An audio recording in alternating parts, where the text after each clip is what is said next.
ಚಿಂದಿ ಉಡಾಯಿಸೋ ಖಾರ ಬಣ್ಣ ರುಚಿಯನ್ನು ನೀಡುತ್ತದೆ. ಮೆಣಸಿನ ಪುಡಿ ಚಿಂದಿ ಉಡಾಯಿಸೋ ಖಾರ ಬಣ್ಣ ರುಚಿ. ಧರೆಗೆ ಉರುಳಿದೆ. ಕೇರಳದ ಕಾಸರಗೋಡಿನ ಚರ್ಕಳದಲ್ಲಿ ನಡೆದಂತ ಘಟನೆ. ನೂತನವಾಗಿ ನಿರ್ಮಾಣವಾದಂತ ಹೆದ್ದಾರಿಯ ತಡೆಗೋಡೆ ಭಾರೀ ಮಳೆಯ ಹಿನ್ನೆಲೆಯಲ್ಲಿ ಅಲ್ಲಲ್ಲಿ ತಡೆಗೋಡೆ ಕುಸಿತ ಆಗ್ತಾ ಇದೆ. ಅಪಾಯದ ಸ್ಥಿತಿಯಲ್ಲಿ ಹಲವು ಮನೆಗಳು ಇವೆ. ನೋಡಿ, ನೂತನವಾಗಿ ನಿರ್ಮಾಣವಾಗಿದ್ದಂಥ ತಡೆಗೋಡೆಗೆ ಇದೀಗ ಬಿದ್ದು ಹೋಗಿರೋದು. ಅಪಾಯದ ಸ್ಥಿತಿಯಲ್ಲಿ ಅನೇಕ ಮನೆಗಳು ಇದೆ. ರಾಷ್ಟ್ರೀಯ ಹೆದ್ದಾರಿಯಲ್ಲಿಯೇ ಈ ಒಂದು ಅವಘಡ ಸಂಭವಿಸಿದೆ.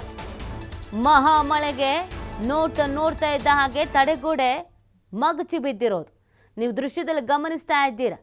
ನಿಧಾನವಾಗಿ ಬಿರುಕು ಬಿಟ್ಕೊಳ್ತಾ ಇತ್ತು, ಒಮ್ಮೆಲೆ ಕೆಳಗೆ ಬಿದ್ದೇ ಹೋಗಿದೆ. ಅಲ್ಲಿ ವೆಹಿಕಲ್ಸ್ಗಳು ಓಡಾಡ್ತಾ ಇರುವಂಥ ದೃಶ್ಯಗಳನ್ನು ನೀವು ಗಮನಿಸ್ತಾ ಇದ್ದೀರಾ. ಅಲ್ಲಿ ನಿಂತು ಕೆಲವರು ವಿಡಿಯೋಸ್ ಎಲ್ಲ ತೆಗಿತಾ ಇದ್ದಾರೆ, ಇನ್ನು ಕೆಲವರು ಓಡೋದಕ್ಕೆ ಶುರು ಮಾಡಿದ್ದಾರೆ. ಆತಂಕದ ವಾತಾವರಣ, ಭಯದ ವಾತಾವರಣ ಈ ಮಳೆಗಾಲದಲ್ಲಿ ಸೃಷ್ಟಿಯಾಗ್ತಾ ಇದೆ. ಮಂಗಳೂರಿನಲ್ಲಿ ಅನೇಕ ಪ್ರಕರಣಗಳು ವರದಿ ಆಗ್ತಾ ಇರೋದು. ಗುಡ್ಡ ಕುಸಿತ, ಭೂ ಕುಸಿತ, ಗೋಡೆ ಕುಸಿತ, ಮೇಲ್ಛಾವಣಿ ಕುಸಿತ, ಈ ಥರದ ಪ್ರಕರಣಗಳು ಮಂಗಳೂರಿನಲ್ಲಿ ಹೆಚ್ಚಾಗಿ ಕಂಡು ಬರ್ತಾ ಇದೆ. ಮುಂಗಾರು ಮಳೆ ಪ್ರಾರಂಭಕ್ಕಿಂತ ಮುಂಚಿತವಾಗಿಯೇ ಮಳೆ ಬಂದಂಥ ಸಂದರ್ಭದಲ್ಲೇ ಮಂಗಳೂರಿನಲ್ಲಿ ಒಂದಷ್ಟು ಅವಾಂತರಗಳು ಸೃಷ್ಟಿಯಾಗಿತ್ತು. ಈಗ ನಿರಂತರವಾಗಿ ಮಳೆ ಸುರಿತಾ ಇದೆ. ರೆಡ್ ಅಲರ್ಟನ್ನು ಘೋಷಿಸಲಾಗಿದೆ. ಈ ಸಂದರ್ಭದಲ್ಲಿ ಒಂದಷ್ಟು ಅವಾಂತರಗಳನ್ನು ನೀವು ಗಮನಿಸ್ತಾ ಇದ್ದೀರ.